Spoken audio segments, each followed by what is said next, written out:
First time visiting Copenhagen and don't know what to expect? Well, today's your lucky day because I'm breaking down everything you need to know before you land in this stunning Scandinavian city. From the local culture to the must-see spots and a few travel tips to help you stay safe and stress-free, consider this your personal cheat sheet for exploring Copenhagen like a pro. So, if you're ready to get started, let's jump right to it. At number 10, let's talk about something important: how to get from the airport to your accommodation once you land. The cheapest and easiest option? Hop on the metro. Copenhagen's clean, efficient and driverless metro runs straight from Terminal 3 to the city centre in under 15 minutes. And the best part?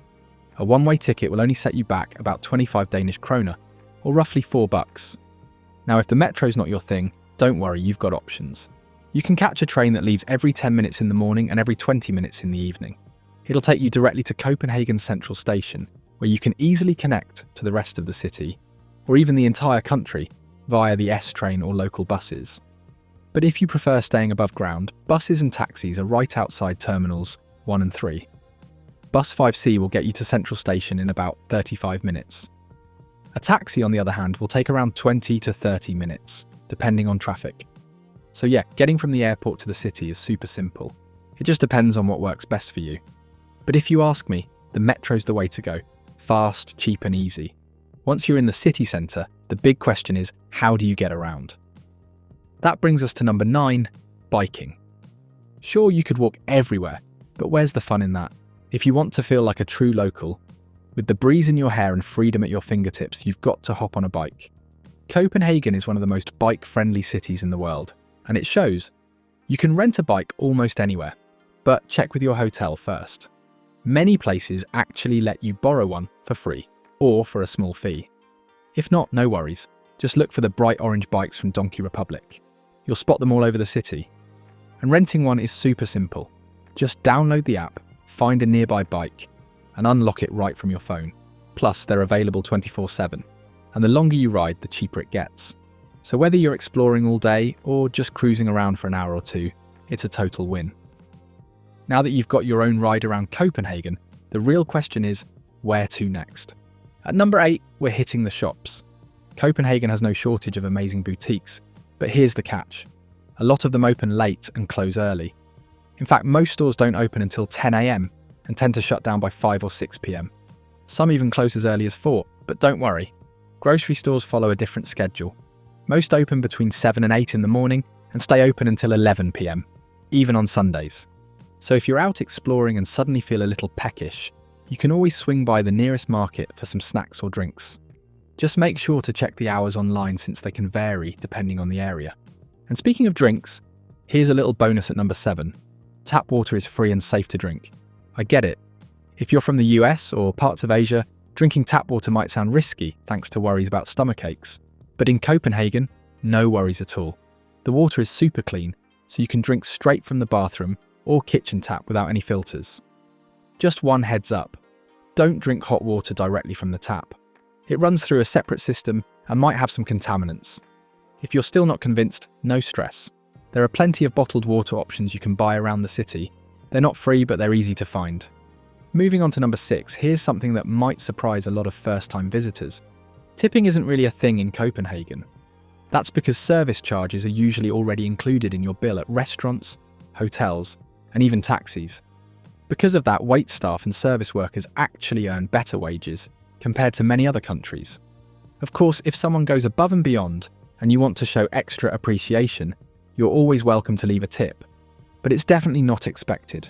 By now you've got a good feel for what to expect on your first trip to Copenhagen. So at number 5, let's get real and talk about money. Copenhagen is known for being pricey. Forbes even ranked it the 8th most expensive city to live in back in 2023, but that mostly applies if you're settling down long term. As a traveller though, you can totally tailor your trip to fit your budget. So here's a quick breakdown to give you an idea. For accommodation, budget hotels start around 600 Danish kroner per night, while Airbnb apartments usually go for about 900 Danish kroner. When it comes to food, a cappuccino will cost you around 44 Danish kroner, and a sandwich about 115 Danish kroner. Also, if you're in the mood for fast food, expect to pay roughly 100 Danish kroner. That said, if you're aiming for a comfortable mid-range trip, Plan on spending about 1,400 Danish kroner a day. And if you want to pamper yourself with taxis, rental cars, fancy hotels and upscale restaurants, then a daily budget of around 2,300 Danish kroner should cover it. Basically, whether you want to save or indulge, Copenhagen's got you covered. Now, if you're not looking to splurge, number 4 is all about money-saving hacks to keep your trip affordable without missing out on the fun. First up, if you plan on exploring a lot, grab yourself a Copenhagen card. This little gem gives you free access to tons of museums and attractions, plus free rides on public transportation. It's perfect for squeezing in as much sightseeing as possible without emptying your wallet. You can pick from a 24-hour card for 500 Danish kroner, 48 hours for 745 Danish kroner, 72 hours at 926 Danish kroner, 96 hours for 1,072 Danish kroner, or even 120 hours for 1,205 Danish kroner. Next, for food, ditch the pricey restaurants and hit up street food stalls. You'll find plenty of tasty Danish sausages and local treats for way less cash. Or better yet, swing by a grocery store and cook some meals yourself if your place has a kitchen. And here's a bonus tip for the adventurous souls out there. If accommodation prices seem steep, consider couch surfing. Staying with a local not only saves you money, but also gives you a host who can share all the insider tips you won't find in guidebooks. Coming up at number 3, let's dive into something that really defines the Danish way of life, which some consider to be too laid back.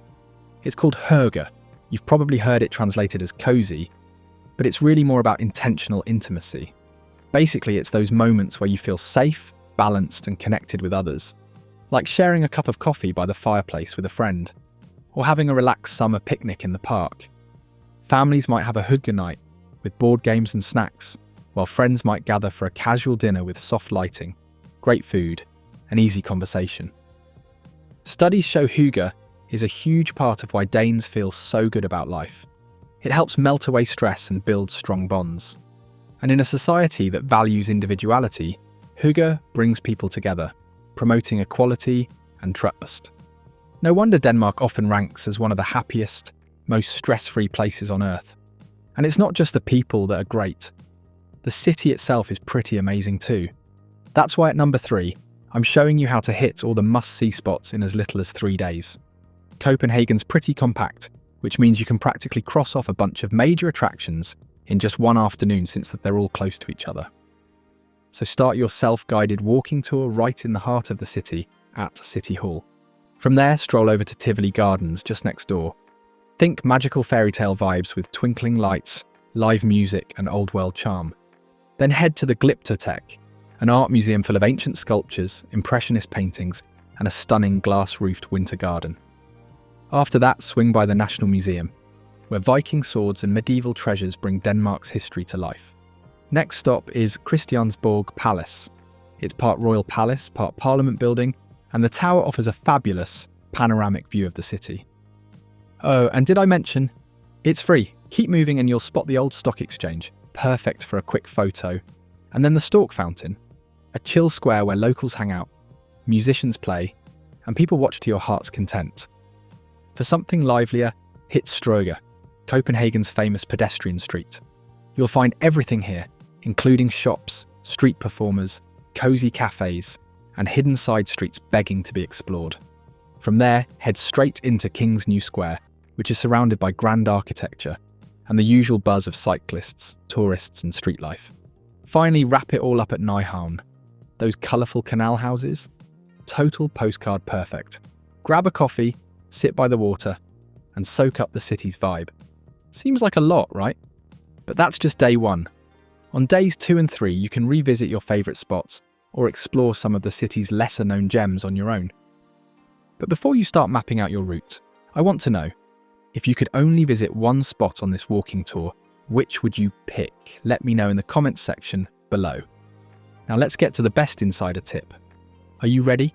Topping off the list at number 1 is something that's super important: Copenhagen's safety. Back in 2021, the Economist Intelligence Unit and TRT World named Copenhagen the safest city in the world.